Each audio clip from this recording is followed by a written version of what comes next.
Hello everybody, welcome back to the channel. Today I'm going to give you the best OBS recording settings. So first we're going to open up settings and we're going to go to output. We're going to go over to recording, make sure your output mode's on advanced at the top first. Go over to recording and then we're going to scroll down just a tad until you see recording settings. So first thing you want to do is go to recording format. Well, really first you want to set your recording path so you know where your videos are going. If you're not sure where a video you recorded went, like me sometimes, you can check here and see where they're actually going, then click browse and change it if you'd like. Recording format, I like to just record in MP4. Some people like to use MKV because it doesn't, if it crashes then it's not going to lose your footage up to that point, but I'm a risk taker so I just use MP4. You can select MPEG 4 here, it's going to be just the regular one. And then for video encoder, most people are going to want to use HEVC, but you could also use X264 if you want to use your CPU. But most people, especially if you're trying to record gameplay or something where you need that CPU performance, you don't want that, so you want to use NVENC.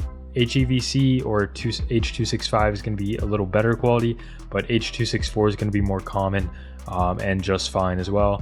Rescale output, we don't want to use that for recording purposes, so now we're just going to go ahead and scroll down to the encoder settings. For streaming you use CBR, but we are not streaming, we are recording. So for NVENC we want to use CQP. I recommend a CQ level of 20 for the best balance of file size and quality. You could also go up to maybe 22, 23, or 24 if you want to sacrifice a little quality but have a smaller file size. If you want better quality but a large file size, you could go down to maybe something like 17, maybe even 16, but that's going to be a pretty large file.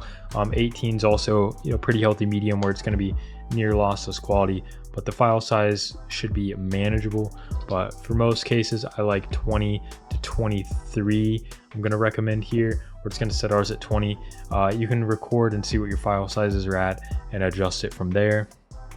Keyframe interval we can leave on 0 and leave preset on P5 slow good quality. If you are dropping frames you can change this down to medium. Anything lower than that's going to crush your quality, but I wouldn't recommend anything higher than P5 or you might have dropped frame issues. Tuning, you can leave that on high quality. Multipass mode, I'm going to recommend 2 passes for resolution, although I don't think there's a big difference between single pass and 2 pass for resolution. And everything else you can leave on the default or just high, no look ahead, and you can see the rest. But those are the best OBS recording settings I've found for 2024. Leave a like, comment, and subscribe if you enjoyed, and I'll see you guys next time.